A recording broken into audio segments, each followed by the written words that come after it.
Excellent. Well, good morning or good afternoon and welcome to Hoboken Grace. My name is Chris. I'm lead pastor here at Hoboken Grace. If I haven't had the chance to meet you, and as Kyle said, we have been celebrating all week what we experienced last week with Easter. If you weren't here, man, I hope that you went back and at least watched online to be able to experience that.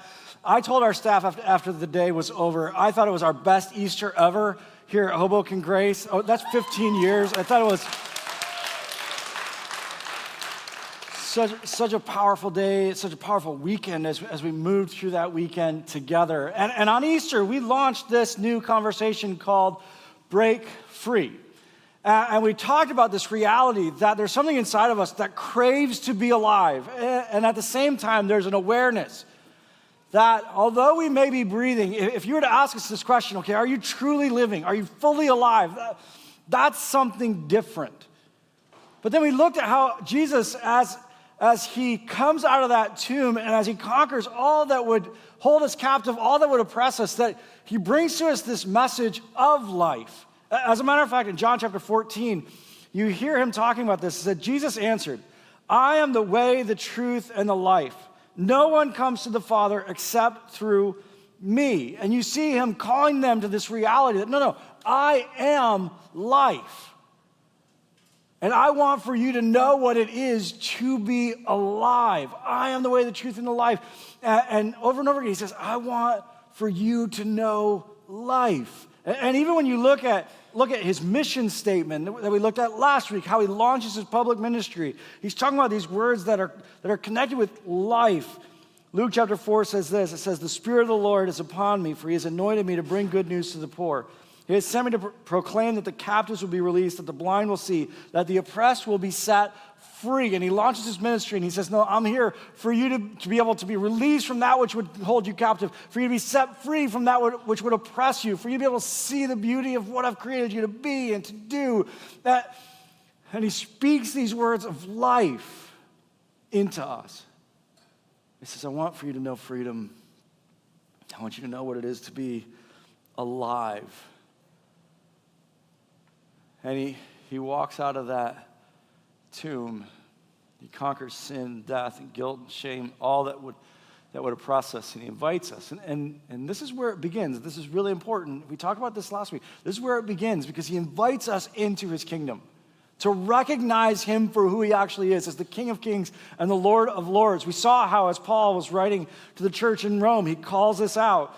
He says that if you confess with your mouth Jesus is Lord and believe in your heart that God raised him from the dead, you will be saved. And he calls them to make this confession that if you confess with your mouth that Jesus is Lord, and this is not just a reality statement. This is a relationship statement. He says, no, I want for you to acknowledge, no, I'm the Lord. And this truth that God doesn't consult to life. He brings to life. And so he invites us to follow him in that, to experience the salvation that he can bring. He says, but you have to acknowledge that, no, I am the King of Kings and the Lord of Lords. And so we walked out of last week and we see him bringing us this incredible message of hope and inviting us into this relationship. But what does that look like? I mean, what does it look like to experience that freedom? How do we actually come alive in that way? What does it look like to know and experience that life? And what we want to do as we move forward and as we move through the next few weeks, as we move through the series, is that we want to break that down. Okay, this is what it looks like to actually break free from those things that would oppress us. This is what it looks like to actually step into the life that he created for us to live and to know. And there are all sorts of different things that he wants for us to experience freedom from. And as we move through the next couple of weeks in particular, I want to talk about some of these that are just crucial, they're critical, they're fundamental to us experiencing what Jesus gave his life for us to know. Beginning with one that you may not expect, a freedom that you may not expect, and that is this. I believe as God steps into our life, one of the first things that he wants to free us from is the transaction. That he wants to bring freedom from the transaction. And what I mean by that is this. When you look at the relationships that we have in our life, Almost all of our relationships are transactional. As a matter of fact, I would say all of our relationships are transactional.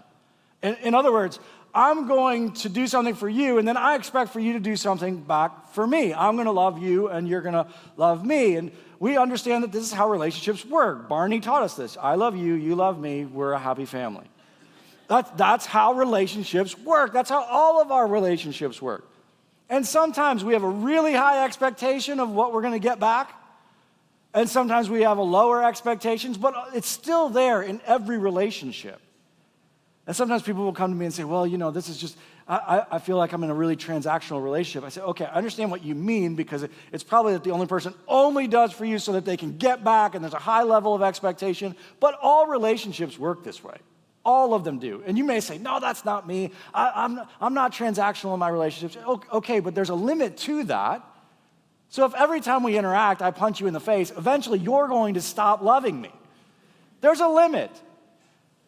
And maybe you have a very low threshold of expectation in what you expect to get back, but there's something that you expect to get back, and if you don't, eventually you'll stop loving. And there can be times in life where we can choose to love someone in a way that's not transactional. But the idea that you'll be able to escape that forever it's not reality. We live in a world where our relationships are transactional. I think the one relationship where you see it's probably the closest to not being transactional is the parent-child relationship. And so oftentimes a parent will love, not because they're going to get something back, but because they love that child and that's my child. But even there, it's still there. I mean, there's a reason why your parents loved your sister more than you. It's just a reality. And she listened better, and she obeyed better. And as parents, you don't want that to be true, but it doesn't. There's just something there, and it's the world that we live in, and it's one of the major sources for what we talked about last week. It's one of the major sources of pressure. Because we're trying to be loved and accepted, and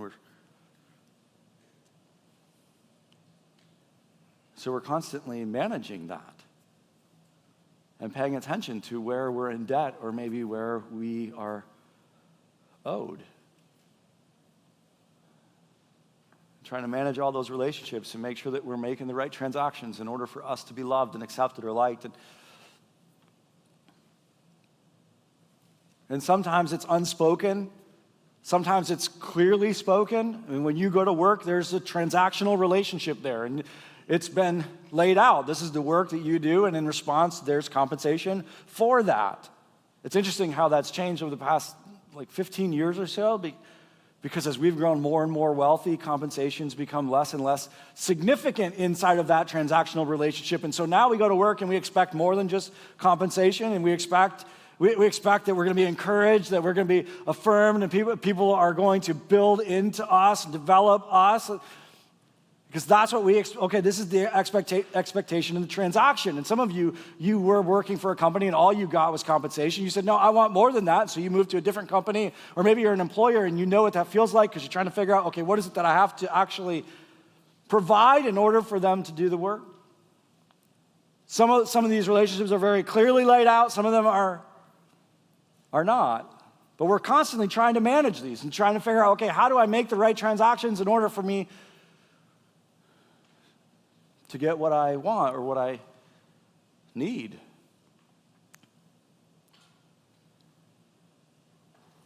And to be honest with you, it can be exhausting.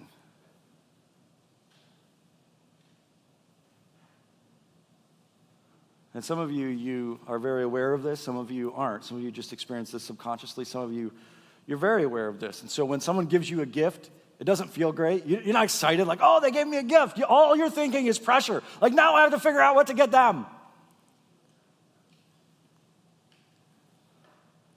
I at least have to write them a note. It's pressure.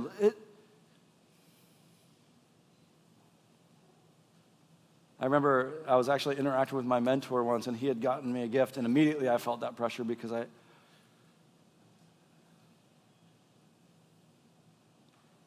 experienced this with a lot of my relationships, especially when I was younger. It's just this constant need to impress. And he looked at me and said, "Can you not just receive a gift?" And I said, "No."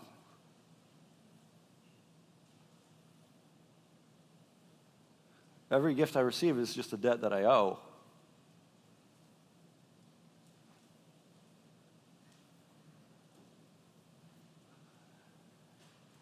And we live in the midst of this, and again, for some of us, the expectation's higher, for some of us it's lower, but it's still there. And it's there in all of our relationships, but then also, this is the way that we think about God. This is the way almost all of us think about God. This is the way that people have thought about God since the beginning of history.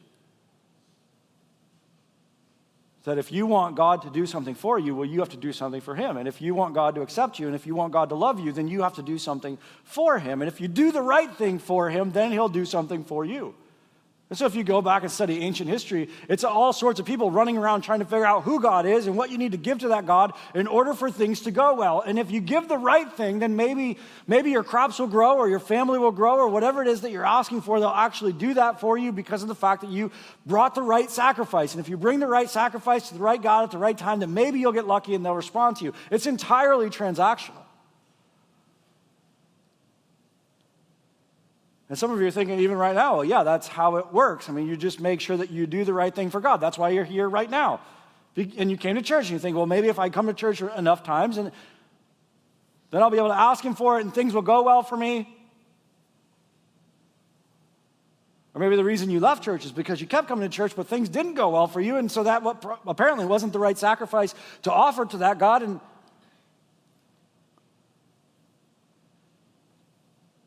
And so our interaction with God doesn't decrease the pressure, it just increases the pressure because it's another thing that you have to get right in order for things to go well or in order for you to be loved. This idea is actually at the core of what I believe is one of the most misunderstood passages in all of the Jewish scriptures, or what we would call the Old Testament. It's this moment where God's interacting with this individual, Abraham, and God has a very unique relationship with Abraham. And as he steps into Abraham's life, there's a lot that he's doing because, one, he's laying out his plan for how he's going to rescue the world. But in addition to that, he's also trying to help Abraham to understand who he is. So you see all these different interactions between the two of them where God's trying to help him understand, okay, you think I work like this, but I don't actually work like that. I work like this. And as they're on this journey together, God does some amazing things because God promises him a child, and it takes forever for that to happen, but finally it happens, and Abraham's really old, so there's not another one coming. And then God steps into Abraham's life, and this is the passage that oftentimes confuses us, and I think is oftentimes mistaught. God steps into Abraham's life and says, listen, I want for you to sacrifice your child to me. And many of us have encountered this story in the past, and we've thought, oh my goodness, why would you ever do that? Why would you ever think about that? But the interesting thing is that Abraham doesn't push back. He just says, okay, and he starts to move forward with it. You say, why would you do that? Well, you have to understand the context. Understanding the whole story, you have to understand the context to understand it well. Because at that time, it wasn't unheard of.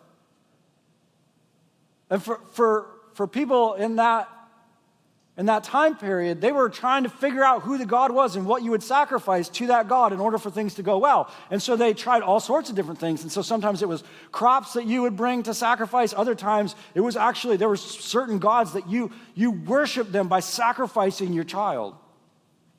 And you just sacrificed whatever was necessary in order to be able to appease the gods.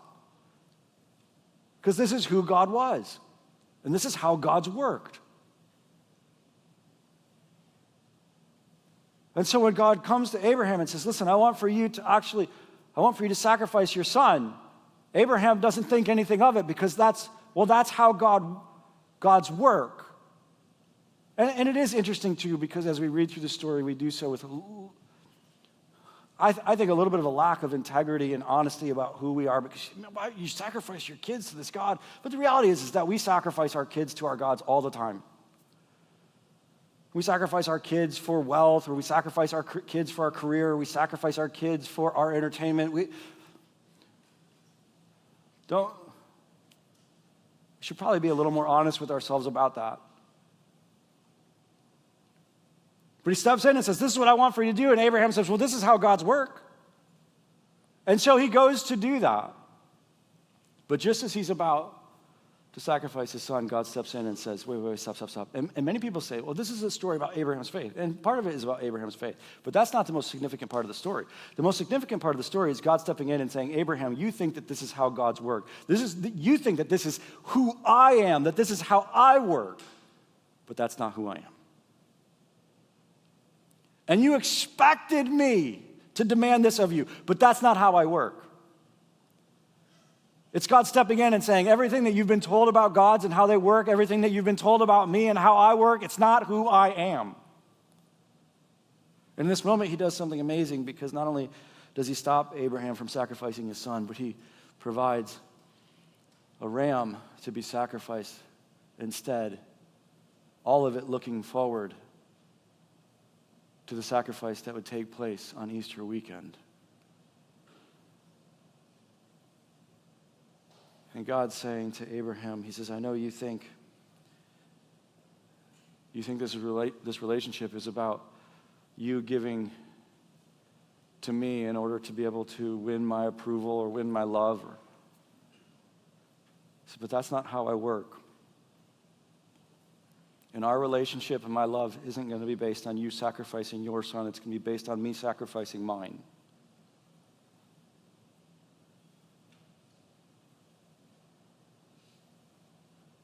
And so Jesus goes to the cross. And I want to take you again to when Paul's writing to the church at Rome, and he's trying to help them to understand this. Because in Romans chapter 5, he lays this out for us in such a perfect way. Listen to what it says. It says, you see, at just the right time, when we were still powerless, Christ died for the ungodly.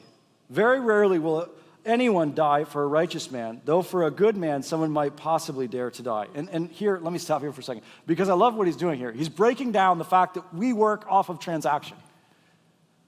And he says, listen, at just the right time, Jesus came to give his life for the ungodly. And he says the reality is that even if you're a really, really good person, it's unlikely someone's going to die for you. He says even if you're a righteous person, even if you're the most loving person that anyone's ever met, the likelihood that someone's going to die for you is unlikely. And I know the person sitting next to you has told you, like, oh, no, I'd step in front of a bus for you. But it probably won't happen. They probably wouldn't do it. He says, even if you're a perfect person, the likelihood that someone's actually going to give their life for you is it's not actually going to happen. He says, but Jesus steps into our life, and as he continues, he says, but God demonstrates his own love for us in this. While we were still sinners, Christ died for us. But God demonstrates, next slide, but God demonstrates his own love for us in this. While we were still sinners, Christ died for us. He says, but I want you to understand. He says, I understand how your love works. And so you might be willing to give your life if someone was really, really good, because it's transactional. But Jesus steps in and he says, no, I'm going to give my life for you.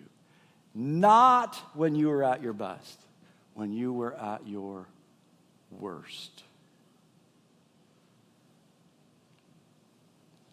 I want to show you, I want to demonstrate for you my love that's different than your love, my love. And my love doesn't love you when you have it together. My love doesn't love you when you finally get yourself to where you need to be. No. When you were at your worst, I gave my life for you. At your worst. So my love's not like your love. And I don't love you because you have it together, and I don't love you because you have something to give back to me. Remember how he started it? He said, when you were powerless.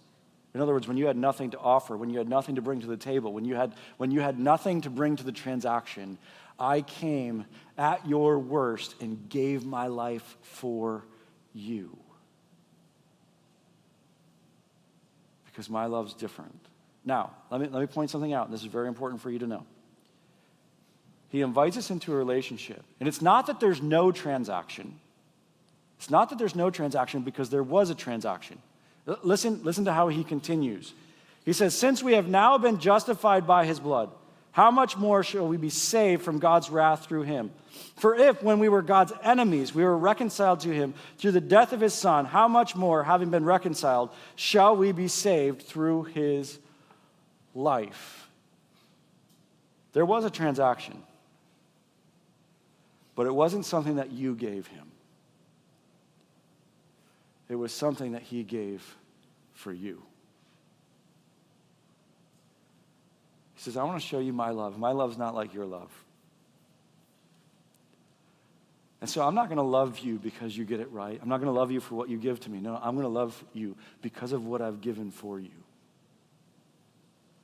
This is the transaction.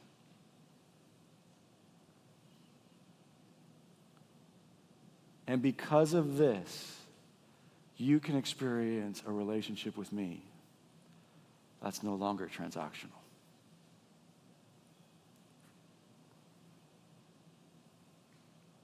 Because I'm going to send my Son. He's going to give his life to pay for everything that's broken about you, for you to be completely forgiven, not just of the past, but the present, the future, for you to be completely forgiven. Next week, we're going to build on this and look at how it goes even beyond that. But he says, I want you to understand something. When it comes to the transaction is over.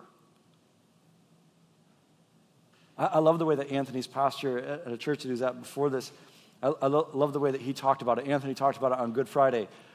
When Anthony went to him and said, listen, what do I have to do to be saved? And his pastor looked at him and said, you're too late. Which wasn't good news for Anthony. He said, what do you mean I'm too late? He said, no, you have to understand it's already been done. There's nothing else for you to add to it. There's nothing else for you to do.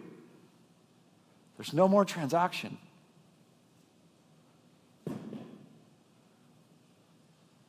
It's done. It's done.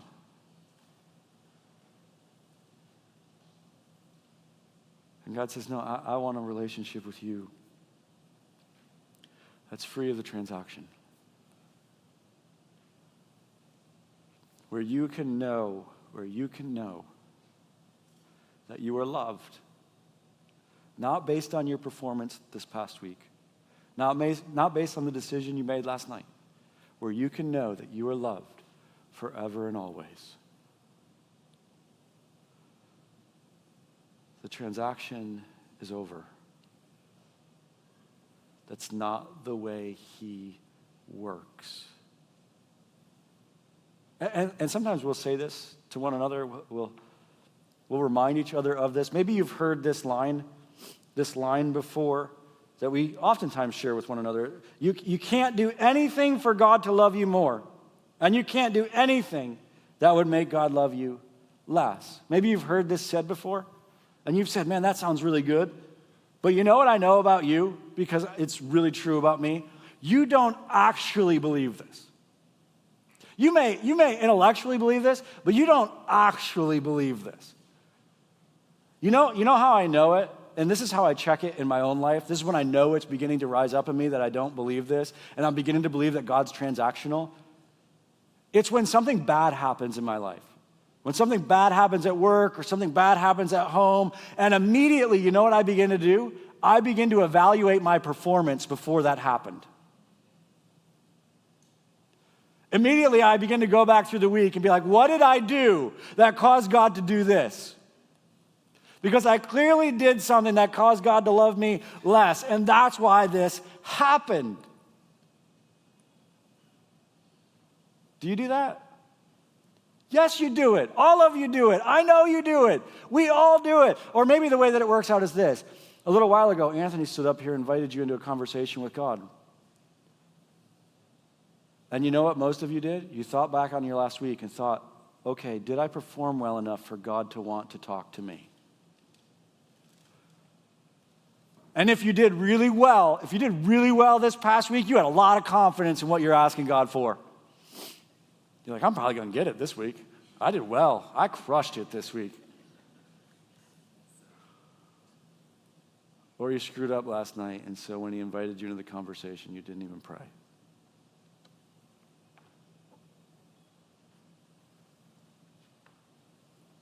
Why? Because we still think God's transactional.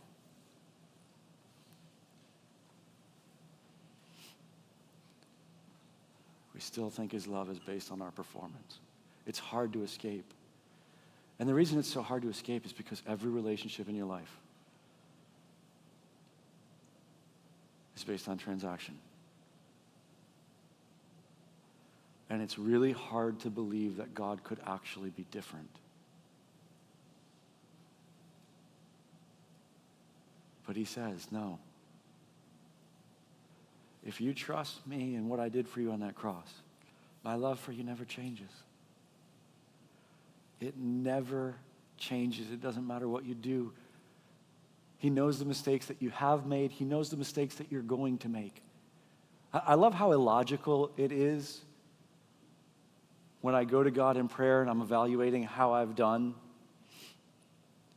Especially when I have great confidence one week and then the next week I messed up and so I have no confidence, as if God the week before didn't know what I was going to do. He already knew it. But he says, no, my love's not based, that's not how I work. That's not the relationship that I want for us to have. And I want you to know that I love you no matter what. And that doesn't mean that there aren't consequences to what we do. I'm not saying that.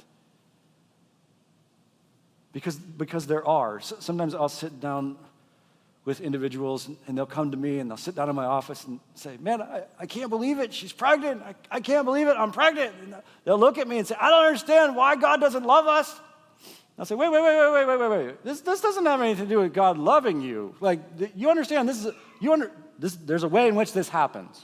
Okay? And this isn't about whether or not God loves you. This is about how God created you. Should we walk through that?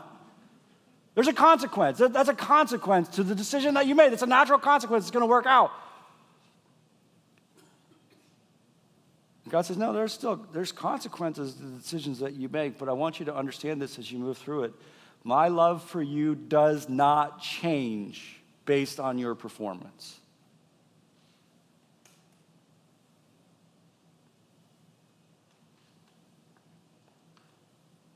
And so he invites you into that relationship with him. The way that you see it in Ephesians chapter 2, it says this. It says, for it is by grace that you have been saved through faith.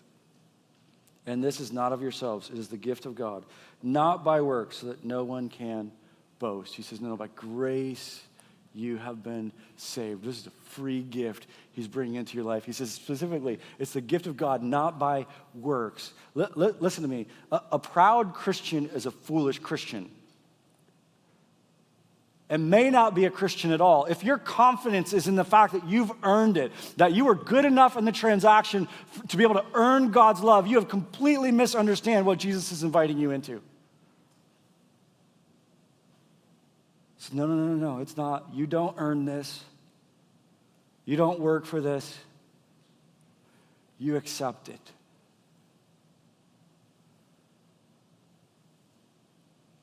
And Jesus says, if you accept it, I want you to know, my love's not transactional.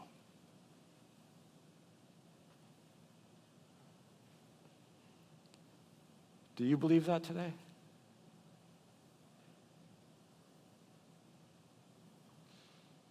Do you believe that God loves you fully because of what Jesus did on that cross? Because of that transaction. Do you believe that today?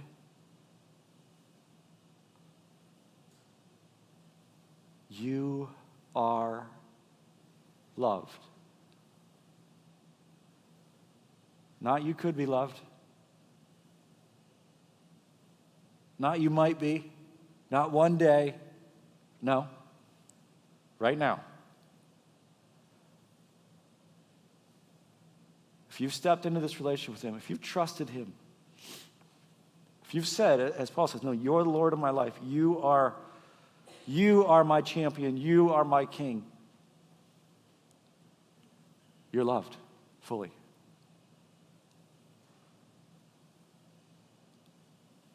You're loved.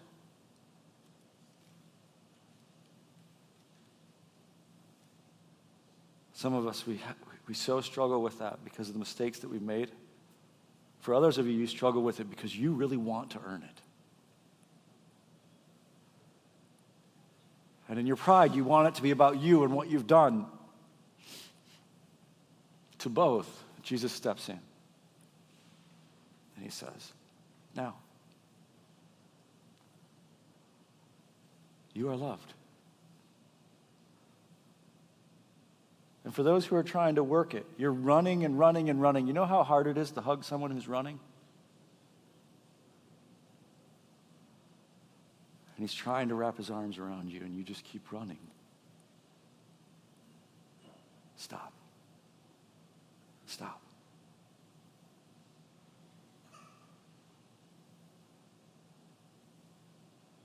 All of our lives, what we've longed for most at the core of who we are is to be fully loved by someone. And to know that we couldn't screw it up. To not have to be afraid that we messed it up. That we were going to lose it. To actually have a relationship where that pressure was gone. Listen to me. You can. That's what Jesus offers. There's not a day of your life that you have to wake up and wonder whether or not you're loved. From this point forward, not a day of your life, if you will decide to trust. Now, he paid the transaction. He is my Lord, and my Lord paid the transaction. There's one relationship where I know I'm loved. At the core of what Jesus wants to do for you to come alive, at the core of how he wants for us to break free from those things that would oppress us and hold us captive, is an understanding.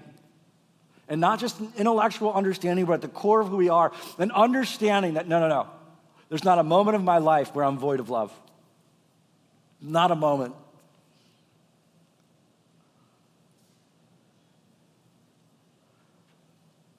I'm loved. Would you say that to yourself? Just not out loud, just internally, just say it. I am loved.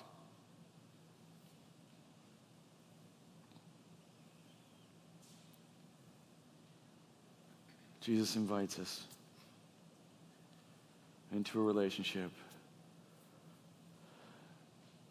that's beyond anything we've ever experienced. It's difficult for us to grasp it because it's so different.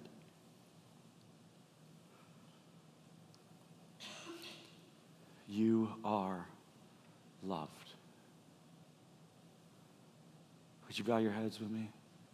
I want to invite you, for those of you who've never heard this before, your whole life, you've thought it's transaction and you're trying to figure out the right sacrifice, or maybe you've just given up on being able to find the right sacrifice. And for the first time, Jesus is speaking to your heart and saying, no, it's time. It's time for you to know the love that's truly unconditional. And I want you to know that I paid to end that transaction. And he invites you right now to go to him and experience that love.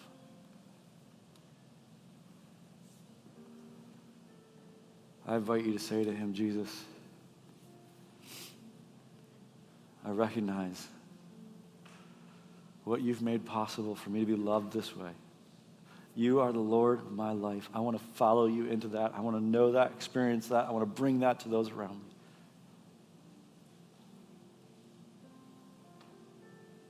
I accept your love. Father, we are so incredibly grateful for how you not only have loved us, how you are loving us, how you will love us, and the reality that we don't have to worry about that ending. We don't have to worry about messing that up. We don't have to worry about that going away.